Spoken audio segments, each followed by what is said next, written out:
Be ready. 5 seconds.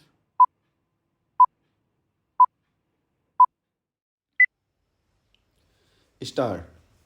Madam Deputy Chairman, thank you for giving me this opportunity to speak on the Banking Regulation Amendment Bill 1994. Madam, I support the bill. When the government has brought the new economic policy and liberalization, the financial institutions in this country have to cope with the reforms that have been brought by the government. For that purpose, the government appointed the Narsimham Committee, which made several recommendations. Some of these recommendations have been implemented by the government. Bringing private sector banks into the country is also one of the recommendations that has been made by the Narsimham Committee, on the basis of which this amendment has been brought by the Honorable Minister. It was the policy of our government that banks should be nationalized.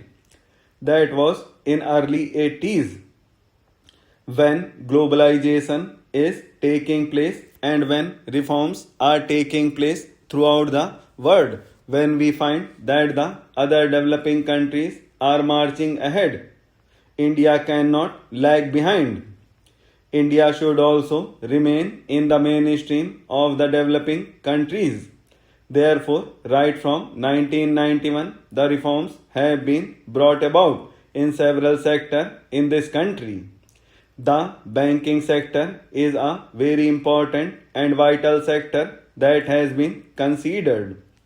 There is an objection from various quarters saying that the government is going all out for privatization of the banking sector.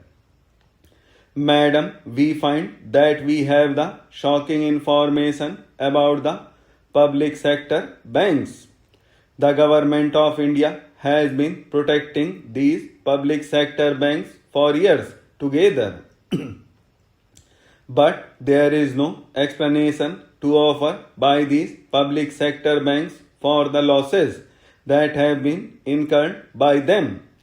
The Indian Overseas Bank has incurred loss to the tune of rupees 752 crores. The Syndicate Bank has incurred a loss of rupees 670 crores. The United Commercial Bank has incurred a loss of rupees 444 crores.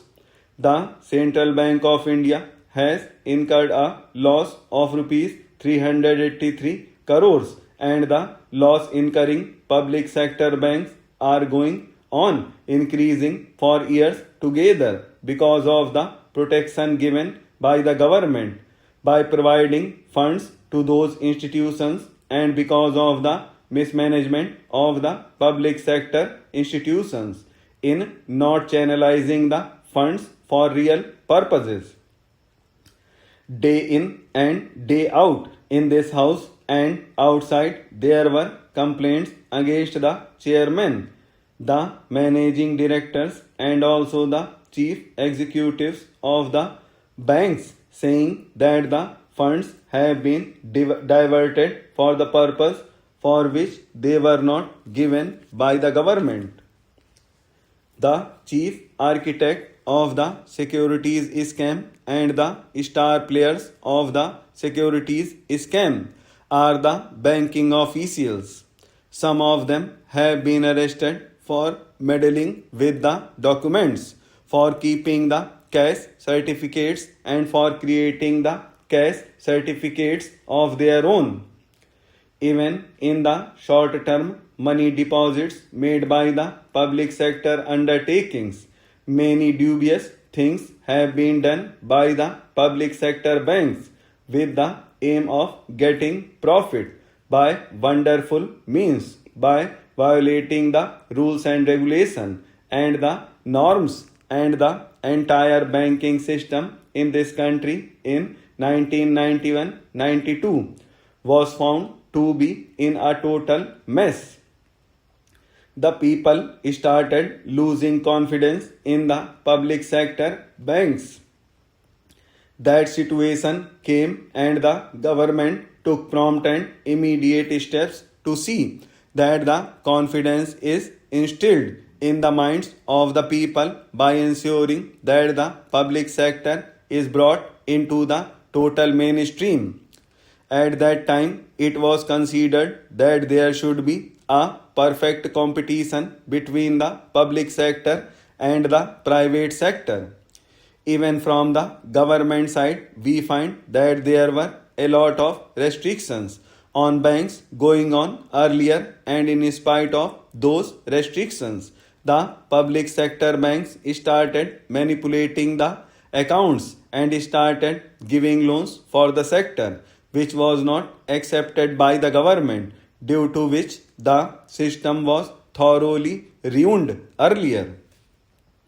Now the private sector banks have been asked by the government to come forward in this country. I have come to know that the government has agreed to the financing of banks by the UTI, the Housing Development Financial Corporation, and the ICICI. An amount to the tune of rupees 100 crores has also been fixed by the government for a private bank which would like to come forward and invest here in this country. It would have to accept the norms and regulations of the country. On the one hand, we want foreign investment to come in. On the other, we are getting opposition from the other side that the banking sector in this country should not be strengthened.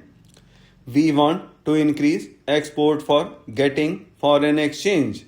We want to develop the country in various fields. For that, the banking system has to be strengthened.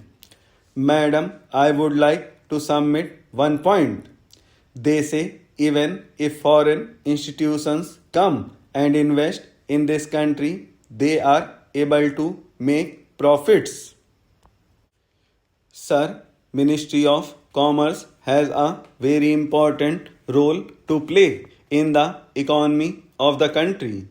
The export production efforts, the import and export policies, our attitude to international trade policy matters are integral components of the government's overall developmental strategy of promoting growth with social justice.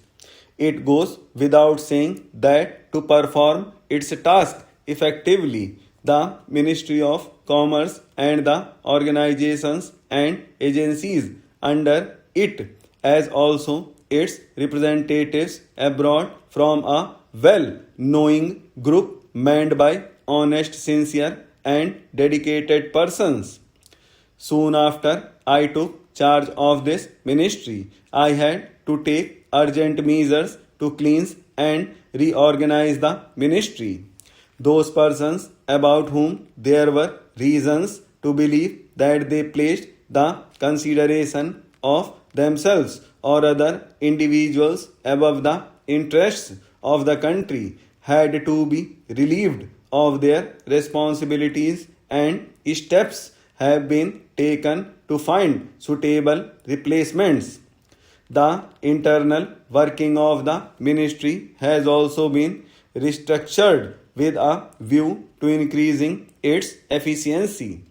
I am also presently engaged in this task of examining ways and means of strengthening our commercial representation abroad so as to serve our trade interests better. Sir, I suppose this was a good policy which was also appreciated by the honorable members.